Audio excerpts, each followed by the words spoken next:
de si beaux pieds. Si le dieu de l'exode et de la passion venait à moi, s'il me secouait de bon matin et me demandait « Mon petit Patrick, qui entrera le premier dans mon royaume ?» je répondrais « William » sans hésiter. Les autres garçons valaient bien peu à mon avis, sans même parler de l'indigence générale qui défigure le monde, alors que lui, indéniablement, avait de la trempe, une assurance impeccable, à peine teintée de mélancolie, les ongles faits et le sens du devoir. Je vis ses pieds en premier. Ils pendaient du lit supérieur, fins comme des pattes d'oiseau, dessinés pour le confort, roses à force d'oisiveté. William fumait un cigare allongé sur sa couche.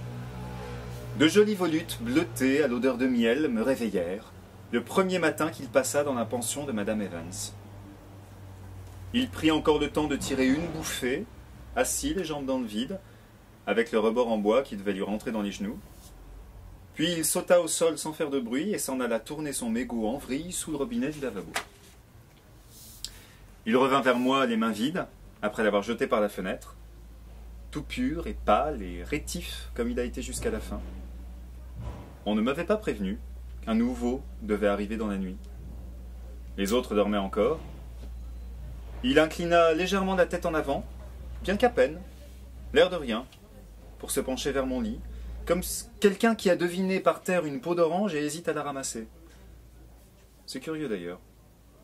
William aurait plutôt été du genre à lever le sourcil et à passer son chemin. Il se présenta, bien cérémonieusement au vu des circonstances, de piètre conjoncture, tout à fait celle qui caractérise l'atmosphère humide des dortoirs de par le monde, et sortit précipitamment, sans rien ajouter à son nom. Ainsi en fut-il de ma première rencontre avec William Peregrine Kinross. Il avait 14 ans. William m'avoua, 8 ans plus tard, le jour de son mariage avec Lucinda Darcy, qu'il allait vomir aux toilettes ce tabac cubain de premier choix. Il repassait par la salle de bain de notre directrice se mettre du rouge aux joues comme les mignons de Charles Ier avant de venir nous rejoindre à la table du petit déjeuner. Elle aurait appelé le docteur Perkins si j'étais descendu sans artifice, m'expliqua-t-il ce jour-là, en tenant le poignet de Lucinda comme pour guider une collégienne attardée. Mon vieux Patrick, pour ne rien te cacher, j'avais l'air d'une momie. Et pas seulement devant son miroir vénitien. Je veux dire même dans son escalier tout vermoulu noyé dans la pénombre, et malgré la supercherie. Mots sur lesquels il saisit par la taille sa très désirable future épouse, et s'en alla retrouver la société qui était devenue la sienne depuis que nous nous étions fâchés. La vie, dans l'esprit déterminé de W.P. Kinross, était pleine de défis merveilleux qui valent le déplacement, requièrent de la moelle, vous donnent du nerf et nourrissent sans cesse de nouveaux désirs. Fumer un cigare avant l'âge en faisait partie, mais aussi prendre des cuites retentissantes avec les meilleurs crus, se masturber 3 fois de suite avant d'aller trouver une fille du coin pour voir si on pouvait encore parvenir à ses fins. Plutôt que l'inverse. William n'aurait jamais pris du plaisir seul dans son lit après consommation. Retrouvé par la pensée, les yeux clos, le front plissé par une recherche studieuse de la précision anatomique du passé, les 3 gourdes qu'il aurait sautées dans la semaine n'étaient pas son genre. Non. William faisait cela dans le bon sens. De l'entraînement intensif vers le championnat.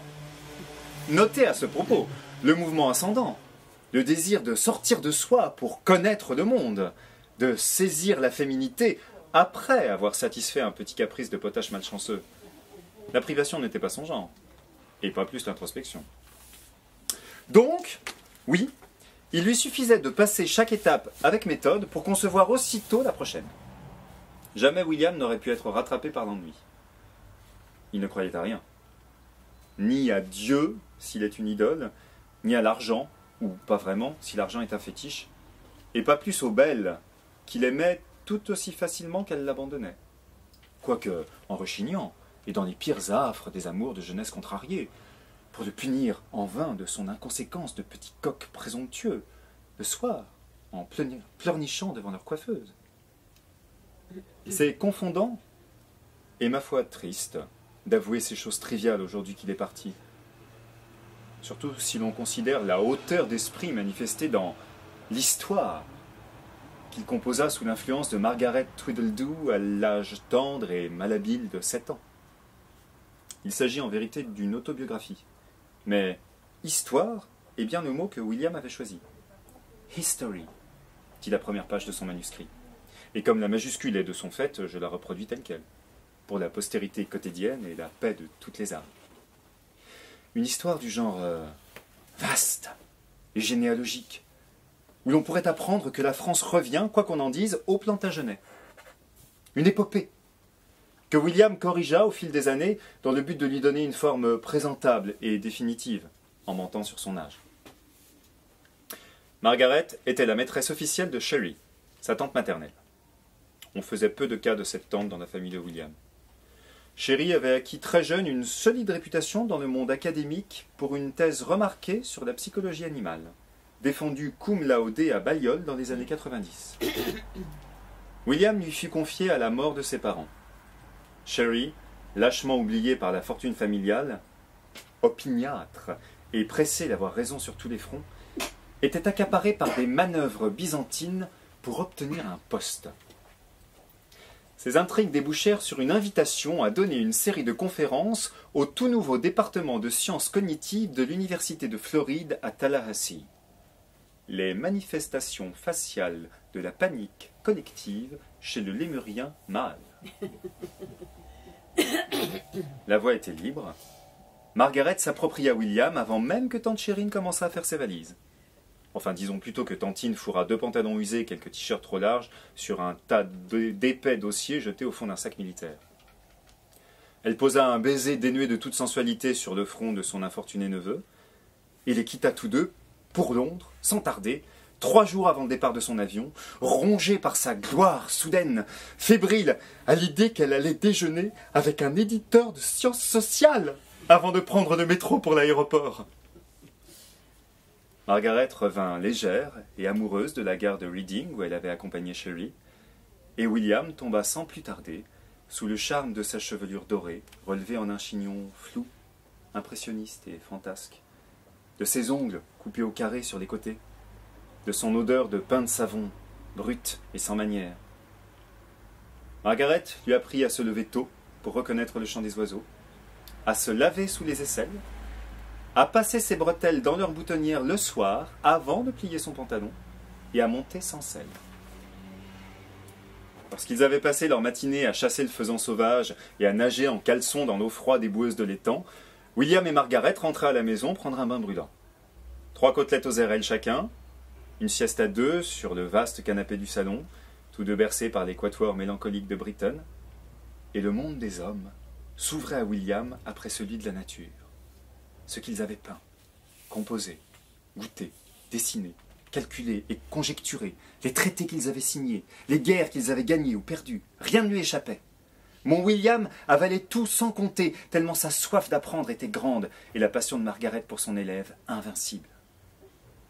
Il avait une photo d'elle dans sa malle lorsqu'il vint nous rejoindre dans la maison où Madame Evans recueillait les orphelins de la bonne société dont les parents éloignés avaient décidé de se défaire en passant la main aux autorités compétentes.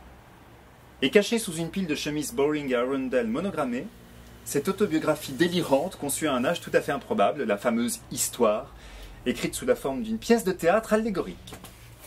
Le manuscrit était décoré dans les marges par des dessins de l'étang boueux aux nénuphars rose pâle et des bois environnant le cottage de tante Chérie.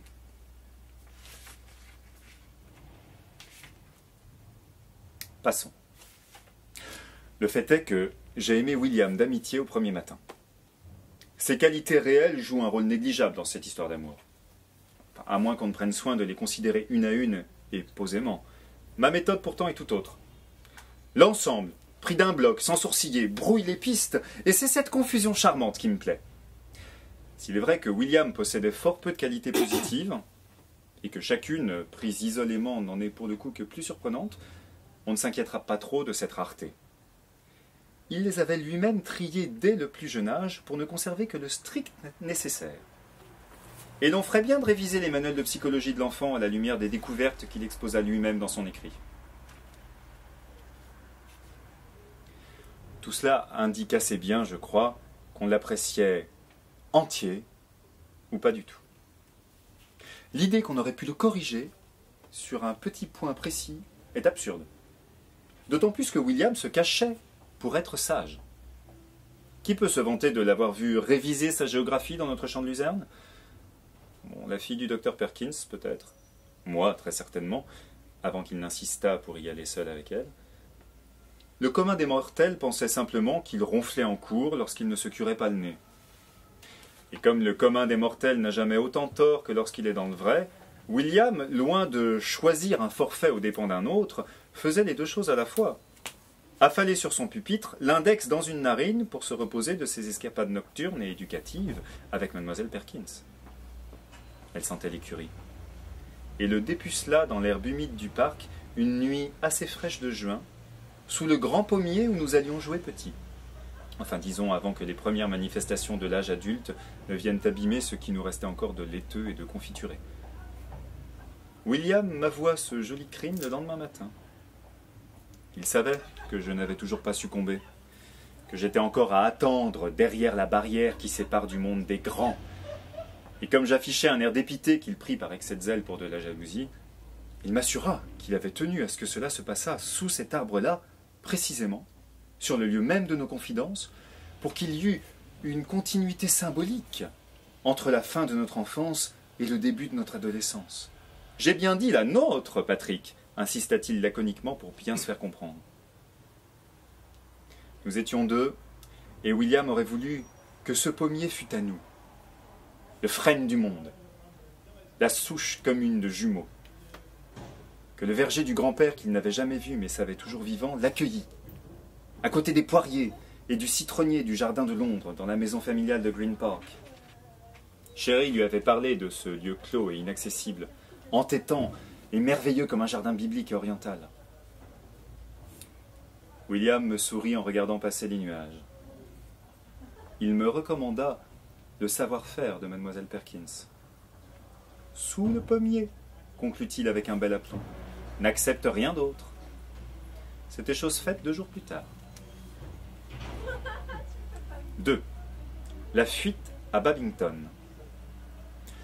Si les événements marquants de la courte vie de William, ces faibles lanternes posées le long de son chemin de jeunesse, sont assez bien connus des proches, si tout cela est un vieil air, il reste cette semaine que William, de retour de son voyage de noces, léger, souriant et même moqueur, décontracté au point de dépareiller systématiquement vestes et pantalons d'une manière rien tapageuse, nous força à lui accorder.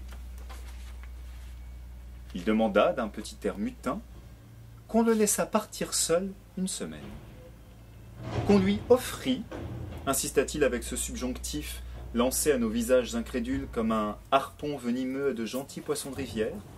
Oui, qu'on lui offrit, nom d'une pipe, et vous n'êtes, je vous le signifie tout net, que d'inoffensifs brochets, semblait-il dire en s'abstenant de faire la moue.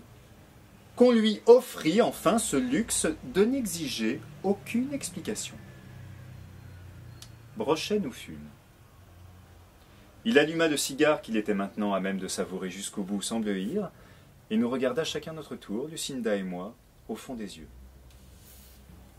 Lucinda devint toute pâle, tapa des talons sur le parquet, lui jeta ses perles à la figure et s'inscrit sur le champ à un stage de tennis. Il était clair que William n'allait pas transiger.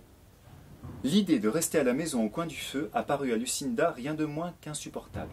« Just not her kind of thing. » Elle s'enfuit sans même daigner l'embrasser et le rappela en fin d'après-midi pour l'informer qu'elle venait d'arriver avec sa cousine Phoebe à la Babington House.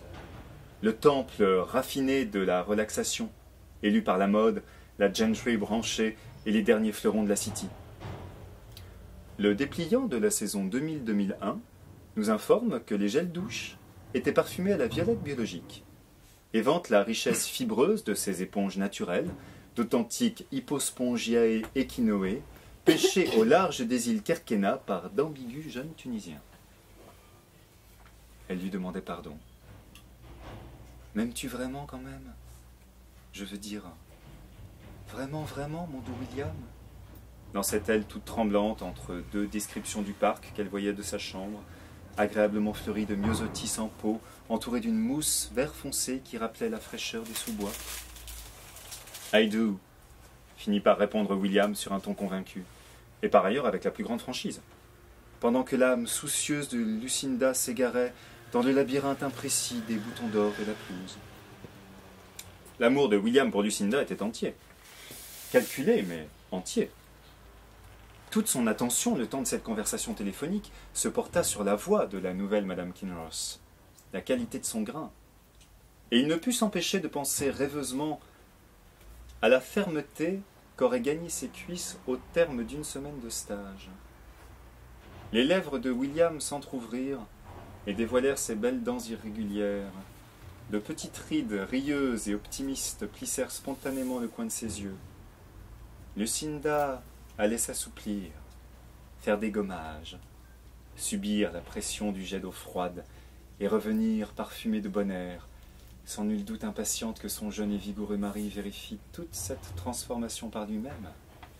La rondeur de ses biceps, le nouveau galbe de son mollet, le léger hâle qu'elle aurait gagné dans la cabine de bronzage en ayant pris soin de garder son maillot de pièces, car William l'y obligeait. Quoi de mieux vraiment qu'une Lucinda bicolore, pensa-t-il une fois de plus en se laissant aller à la facilité. Toute pâle et vanillée sur les seins et les fesses, un rien café sur le ventre et les jambes.